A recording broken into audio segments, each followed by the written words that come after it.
Hi friends, இந்த வீடியோல Gauss Seidel method பத்தி பார்ப்போம். ஸோ ஆல்ரெடி நம்ம காஸ் ஜாக்கோபி மெத்தட்ல பார்த்தது மாதிரியே காஸ் சீடல் மெத்தட்லயும் கொடுத்திருக்க சிஸ்டம் ஆஃப் ஈக்குவேஷன்ஸுக்கு ஃபர்ஸ்ட் டயகனலி டாமினன்ஸ் இருக்கா அப்படின்றத செக் பண்ணணும். ஸோ இனிஷியலா நம்ம என்ன செக் பண்ணணும்னா டயகனலி டாமினண்டா இருக்கா அப்படின்றத செக் பண்ணி இன்கேஸ் டயகனலி டாமினண்டா இல்லைன்னா நம்ம அதை டயகனலி டாமினண்டா மாத்தணும்.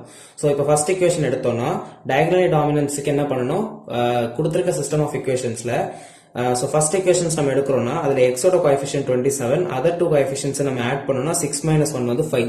so அதை விட x ஓட coefficient வந்து greater than இருக்கு. so இதுல வந்து x இந்த equation வந்து x க்கு dominance. next இந்த equationல பார்த்தோம்னா x க்கு coefficient 1, y க்கு coefficient 1, so 2. ஆனா z ஓட coefficient 54. so இதுல வந்து z ஓட coefficient greater than இருக்கு. next இந்த equation எடுத்தோம்னா இதுல வந்து x ஓட coefficient 6, y ஓட coefficient 15, z ஓட coefficient 2. so x ஓட coefficient z ஓட coefficient ஆட் பண்ணனும்னா 8. so y ஓட coefficient 15. இது ரெண்டுத்தையும் ஆட் பண்ணாலும் நமக்கு y ஓட coefficient வந்து greater than இருக்கு. so அதனால நமக்கு இதுல y ஓட coefficient வந்து greater. so first equationல x ஓட coefficient greater இருக்க மாதிரியும், second equationல y ஓட coefficient, third equationல z ஓட coefficient greater than இருக்க மாதிரியும் நம்ம diagonal dominance matrix வந்து ஃபார்ம் பண்ணிக்கணும். So இப்போ இதுல first equationல எனக்கு x ஓட coefficient greater than, second equationல y ஓட coefficient greater மாதிரியும், z ஓட coefficient third equationல greater மாதிரியும் நான் வந்து equations மாத்தி எழுதிக்கிட்டேன் based on the diagonal dominant இருக்க மாதிரி x, y, z. ஓகேவா? சோ இத வச்சு எழுதிட்டோம். இது diagonal dominance. இனி என்ன பண்ணனும்னா first equationல diagonal dominant நம்ம 27x, அதாவது x வந்து எடுக்கறோம்னா அதுல இருந்து நம்ம x ஓட equation ஃபார்ம் பண்ணனும். சோ அந்த டேர்ம் மட்டும் இந்த பக்கம் வச்சிட்டு எடுத்துட்டோம்னா 27x is equal to இந்த பக்கம் இருக்கக்கூடிய 85 அப்படியே இருக்கும், plus 6y அந்த பக்கம் போகும்போது minus 6y minus z வந்து plus z ஆ மாறிடும். சோ இதுல வந்து 27 into x ஆ இருக்கு. சோ x நம்ம இந்த பக்கம் எழுதிட்டு ஆல்ரெடி இருக்கக்கூடிய equation அப்படியே எழுதிட்டோம்னா into 27 இந்த பக்கம் போகும்போது divided by 27 ஆ மாறிடும். சோ divided by ல 27 ஆ வந்துரும். இதே மாதிரி y க்கு ஒரு equation, second equation வந்து y க்கு ஒரு equation, third equation வந்து z க்கு ஒரு equation நம்ம ஃபர்ஸ்ட் ஃபார்ம் பண்ணிப்போம். சோ இப்போ இதுல x க்கு ஒரு equation, y க்கு ஒரு equation, z க்கு ஒரு equation நம்ம ஃபார்ம் பண்ணிட்டோம். சோ இந்த equations வச்சு நமக்கு காஸ் சீடல் மெத்தட்ல நம்ம எப்படி சால்வ் பண்ணலாம் அப்படின்றதை இப்ப பாப்போம். சோ இப்போ பார்த்தோம்னா காஸ் ஜாக்கோபி மெத்தட்ல நம்ம எடுத்துப்போம்னா இனிஷியல் வேல்யூஸ் வந்து x0 is equal to 0, y0 is equal to 0, z0 is equal to 0 ன்னு எடுத்துப்போம். இங்க காஸ் சீடல் மெத்தட்ல நம்ம என்ன பண்ணுவோம்னா y0 is equal to 0 and z0 is equal to 0 இது ரெண்டு மட்டும் தான் நம்ம கண்டிஷன்ஸ் எடுப்போம். சோ இது வந்து காஸ் ஜாக்கோபி மெத்தடுக்கு நம்ம எடுக்கக்கூடிய இனிஷியலைசேஷன்ஸ். இங்க வந்து காஸ் சீடல் மெத்தட்ஸ்ல லெட் இனிஷியல் வேல்யூஸ் நம்ம என்ன எடுப்போம்னா இனிஷியல் வேல்யூஸ் வந்து என்னன்னா y0 is equal to 0 னும் z0 y க்கு z க்கு மட்டும் இனிஷியல் வேல்யூஸ் வந்து 0ன்றது மாதிரி டிக்ளேர் பண்ணுவோம். சோ அதே ஸ்டேட்மெண்ட்ஸ் தான் திரும்ப நம்ம இப்ப யூஸ் பண்ணுவோம். ஐட்ரேஷன் 1 பாக்கும்போது ஃபர்ஸ்ட் ஈக்குவேஷன் நம்ம கண்டுபிடிக்க போறோம். அப்ப என்ன பண்ணுவோம், x க்கு வந்து என்னன்னு போடலாம், x1 ஃபர்ஸ்ட் ஐட்ரேஷன்னா ஈக்குவல் டு க்கு முன்னாடி இருக்கிறது வந்து x1 which is equal to 1 by 27 into 85 minus 6. y க்கு வந்து இனிஷியலா நம்ம வந்து y0 plus z0. அதே மாதிரி அடுத்த first y1 is equal to 1 by 15 into 72 minus 6 x0 minus 2z. ஓகேவா? இதுல வந்து நமக்கு x0 போடக்கூடாது. x0 நம்ம வந்து இனிஷியலைஸ் பண்ணல. அப்ப நம்ம ஸ்டார்டிங்ல என்ன பண்ணனும்னா x1 வேல்யூவை கொடுத்துருவோம். z க்கு வந்து நம்ம இனிஷியலைஸ் பண்ணிருந்தோம்னா z0. இனிஷியலைஸ் பண்ணிருக்க வேல்யூ வந்து அந்த வேல்யூஸ் எடுக்கலாம். இனிஷியலைஸ் பண்ணலன்னா அதுக்கு நெக்ஸ்ட் வேல்யூஸ் என்ன இருக்குன்றத பார்த்துட்டு அதை போட்டுறணும். அதுதான் Gauss Seidel method. Cos Jacobi மெத்தட்ல x0 நம்ம 0 ன்னு போடுவோம். ஆனா இங்க வந்து காஸ் சீடல் மெத்தட்ல அது மட்டும் தான் டிஃபரண்ட். x0 வந்து 0 ன்னு இனிஷியலைஸ் பண்ணாம என்ன வேல்யூஸ் இனிஷியலா இருக்கோ அந்த வேல்யூஸ் யூஸ் பண்ணுவோம். இப்போ இதுல வந்து z1 is equal to 1 by 54 into 110 minus x வந்து நம்ம இனிஷியலைஸ் பண்ணல. அப்ப நமக்கு நெக்ஸ்ட் x வந்து என்ன இருக்கு, x1 இருக்கு. அப்ப x1 minus y க்கு வந்து y0 இருக்கு. அத போட்டுருவோம். இனி இதுக்கு உள்ள வேல்யூஸ் நம்ம ரெஸ்பெக்டிவா என்ன வேல்யூஸ் இருக்கோ அத போடணும். 27 into 85 minus 6 into y0 ஓட வேல்யூ வந்து 0 plus z0 ஓட வேல்யூ 0. அதே மாதிரி y1 is equal to 1 by 15 into 72 minus 6 into x1 போட்டுருக்கோம். அப்ப x1 ஓட வேல்யூ வந்து நம்ம சால்வ் பண்ணணும். ஃபர்ஸ்ட் இத முடிச்சதுக்கு அப்புறம் இதுக்கு போவோம். அப்ப என்ன இருக்கு, 1 by 27 into இந்த கால்குலேட்டர்ல நம்ம சால்வ் பண்ணலாம். சோ கால்குலேட்டர் யூசேஜ் தேவை.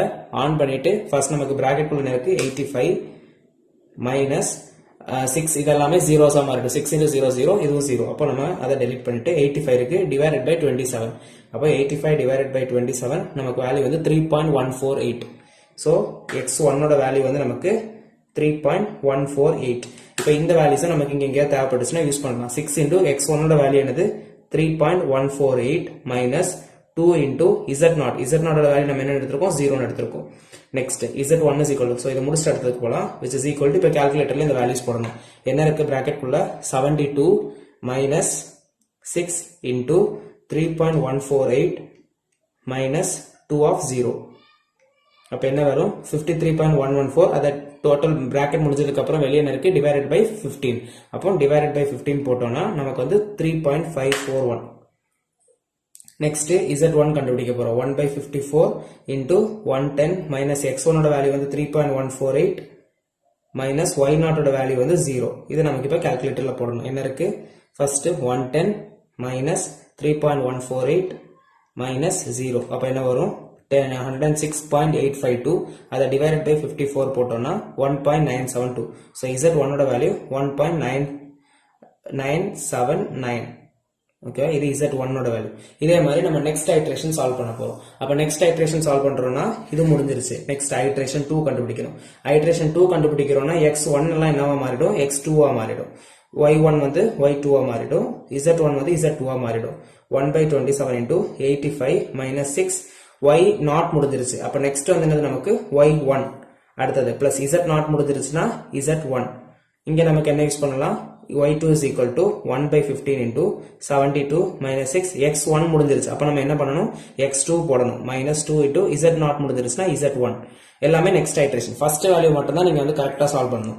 y0 க்கு வந்து 0 ன்னு போட்டுருப்போம், z0 க்கு வந்து 0 ன்னு போட்டுருப்போம். அதாவது y இருந்துச்சுன்னா y0 ன்னு மாத்தணும், z இருந்துச்சுன்னா z0 ன்னு மாட்டுவோம். ஆனா x க்கு மட்டும் என்ன பண்ணுவோம்னா x1 ன்னு மாத்திடுவோம். காஸ் ஜாக்கோபி மெத்தட்ல நம்ம என்ன பண்ணிருப்போம்னா x இருந்துச்சுன்னா x0 ன்னு மாத்துவோம், y இருந்துச்சுன்னா y0 ன்னு மாத்துவோம், z இருந்துச்சுன்னா z0 ன்னு மாத்துவோம். First iteration. சோ செகண்ட் ஐட்ரேஷனுக்கு போகும்போது எல்லாமே 1 ஆ மாறும். தேர்ட் ஐட்ரேஷன் போட்டோம்னா எல்லாம் 2 ஆ மாறிடும். காஸ் சீடல் மெத்தட்ல என்ன யூஸ் பண்ணனும்னா இனிஷியலைஸ் வேல்யூஸ்ல x க்கு மட்டும் நம்ம என்ன போடுவோம்னா x1 போட்டுருவோம். மத்தபடி y க்கும் z க்கு என்ன போட்டுருவோம்? y0 z0 போட்டுருவோம். சோ அந்த ஐட்ரேஷன் முடிஞ்சிருச்சுன்னா அதுக்கு அடுத்த ஐட்ரேஷன்ல ஒரு வேல்யூ இன்கிரீஸ் பண்ணா போதும். அப்ப இங்க நமக்கு z2 க்கு என்ன வரும்? z2 is equal to 1 by 54 into 110 minus x1 இருக்கு. அப்ப நெக்ஸ்ட் வந்து என்னது? x2 minus y0 இருக்கு. அப்ப என்ன போடணும்? y1 போடணும். இதுக்கு கரஸ்பாண்டிங் வேல்யூஸ் என்னலாம்ன்றதை எழுதணும். So 1 by 27 into 85 minus 6 into y1. y1 ஓட வேல்யூ வந்து 3.541 plus z1 ஓட வேல்யூ வந்து 1.979. Next y2 ஓட வேல்யூ சால்வ் பண்ணனும்னா 1 by 15 into 72 minus 6 into x2. x2 ஓட வேல்யூ நமக்கு தேவை. அப்ப x2 ஓட வேல்யூ ஃபர்ஸ்ட் கால்குலேட்டர் யூசேஜ் பண்ணி இங்க ஒரு வேல்யூ கிடைக்கும். அந்த வேல்யூஸ் எல்லாம் இங்க சப்ஸ்டிட்யூட் பண்ணோம்னா இதுக்கு ஒரு வேல்யூஸ் அதே மாதிரி கிடைக்கும். இப்படி நமக்கு ஐட்ரேஷன் வேல்யூஸ் ஈக்குவலா வரது மாதிரி, அதாவது சேமா வரது மாதிரி, இந்த x ஓட வேல்யூவும் இந்த x ஓட வேல்யூ சேமா இருக்கணும். இந்த y ஓட வேல்யூ இந்த y ஓட வேல்யூ, z ஓட வேல்யூ z ஓட வேல்யூ, எந்த இப்படி நம்ம ஐட்ரேஷன்ஸ் 1 by 1 பண்ணிட்டே போவோம். எந்த ஐட்ரேஷன்ல நமக்கு வேல்யூ சேமா வருதோ அந்த ஐட்ரேஷன்ஸ்ல ஸ்டாப் பண்ணிடுவோம். சோ இப்படி நான் சால்வ் பண்ணி பார்த்ததுல தேர்ட் ஐட்ரேஷன் எனக்கு வந்து தேர்ட் ஐட்ரேஷன்லயும் ஃபோர்த் ஐட்ரேஷன்லயும் x ஓட வேல்யூஸ் y ஓட வேல்யூஸ் z ஓட வேல்யூ சேமா வந்துருச்சு. அப்ப என்னோட ஃபைனல் அவுட்புட் சிஸ்டம் ஆஃப் ஈக்குவேஷன்ஸோட அவுட்புட் என்னன்னா x ஓட வேல்யூ வந்து 2.426, y ஓட வேல்யூ 3.573, அப்புறம் z ஓட வேல்யூ 1.926. இத நம்ம இந்த ஐட்ரேஷன்ஸ் பண்றதுக்கு முன்னாடி கால்குலேட்டர்ல நார்மலா 3 ஈக்குவேஷன்ஸ்க்கு மோட வந்து ஈக்குவேஷன்ஸ்ல ஃபிக்ஸ் பண்ணி x ஓட வேல்யூ y ஓட வேல்யூ z ஓட வேல்யூ என்னன்றதை சைடு பை எழுதி வச்சிட்டோம்னா அதுக்கு தகுந்தாப்புல எந்த இடத்துல நமக்கு அந்த பாயிண்ட்ஸ் வேரி பண்ணணுமோ கிடைக்கிற இடத்துல ஸ்டாப் பண்ணிடலாம். சோ அதை எப்படி கண்டுபிடிக்கணும்னா நார்மலா கால்குலேட்டர்ல மோட பட்டனை 3 வாட்டி பிரஸ் பண்ணோம்னா ஈக்குவேஷன் வரும். ஈக்குவேஷன் 1 அன்னோன்ஸ் வந்து நமக்கு x y z. So 3 unknowns, அப்ப 3 கொடுத்துட்டோம்னா வேல்யூஸ் கேட்கும். சோ ஃபர்ஸ்ட் நமக்கு வந்து நம்ம கண்டுபிடிச்ச சிஸ்டம் ஆஃப் ஈக்குவேஷன்ஸ் டயகனலி டாமினன்ட்க்கு ஒரு ஈக்குவேஷன்ஸ் ஃபைண்ட் பண்ணி வச்சிருப்போம். சோ அந்த ஈக்குவேஷன்ல இருந்து நம்மளோட x ஓட வேல்யூ y ஓட வேல்யூ z ஓட வேல்யூஸை நம்ம சப்ஸ்டிட்யூட் பண்ணனும். அதாவது a1 னா x ஓட கோஎஃபிஷியன்ட். சோ 27 பிரஸ் பண்ணிட்டு ஈக்குவல் டு பிரஸ் பண்ணிட்டா போதும். நெக்ஸ்ட் b1 அது வந்து 6. நெக்ஸ்ட் c1 அது வந்து -1, d1 வந்து 85. இத பிரஸ் பண்ணிட்டே போணும். சோ இதுல வந்து நெக்ஸ்ட் வந்து a2 வந்து என்னது? x ஓட கோஎஃபிஷியன்ட் செகண்ட் ஈக்குவேஷன்ல 6. அதுக்கு அப்புறம் b2 ஓட வேல்யூ 15, c2 ஓட வேல்யூ 2, d2 ஓட வேல்யூ 72.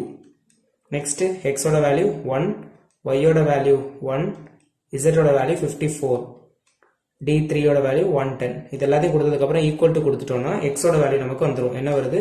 2.425. சோ x ஓட வேல்யூ 2.425, y ஓட வேல்யூ திரும்ப ஈக்குவல் டு பிரஸ் பண்ணோம்னா நெக்ஸ்ட் வேல்யூஸ் கிடைச்சிரும் 3.573. நெக்ஸ்ட் z ஓட வேல்யூ 1.926. சோ இப்போ நம்ம செக் பண்ணோம்னா நமக்கு x ஓட வேல்யூ கிடைச்சது வந்து 2.426. அது அப்ராக்ஸிமேட்ல எடுத்துறோம், பிரச்சனை இல்ல, பாயிண்ட் வேல்யூ தான். 3.573 3.573 1.926 1.926 இப்படி நமக்கு இதை சால்வ் பண்ணி செக் பண்ணி பார்த்துக்கலாம். நமக்கு கிடைச்ச ஐட்ரேஷன் வேல்யூஸ் படி காஸ் சீடல் மெத்தடுக்கு வேல்யூ கிடைச்சது கரெக்டா அப்படின்றத செக் பண்ணிடலாம். ஸோ இதுதான் காஸ் சீடல் மெத்தட். ஃபர்ஸ்ட் வந்து இனிஷியலா டயகனலி டாமினண்டா இருக்கான்னு செக் பண்ணணும். டயகனலி டாமினண்டா இல்லைன்னா டயகனலி டாமினன்ட் ஆக்கணும். நெக்ஸ்ட் நம்ம என்ன பண்ணுவோம்னா நமக்கு இனிஷியலைஸ் பண்ணணும் வேல்யூஸ். காஸ் ஜாகோபி மெத்தட்னா x0 y0 z0 மூணுத்தையுமே நம்ம 0 இனிஷியலைஸ் பண்ணுவோம். காஸ் சீடல் மெத்தட்ல y0 z0 மட்டும் தான் நம்ம வந்து 0 இனிஷியலைஸ் பண்ணுவோம். சோ அதை பேஸ் பண்ணி ஐட்ரேஷன்ஸ் கண்டுபிடிச்சு எந்த ஐட்ரேஷன்ஸ்ல வேல்யூ சேமா வருதோ அந்த ஐட்ரேஷனோட நம்ம ஸ்டாப் பண்ணிடுவோம். இதுதான் காஸ் சீடல் மெத்தட். தேங்க்யூ.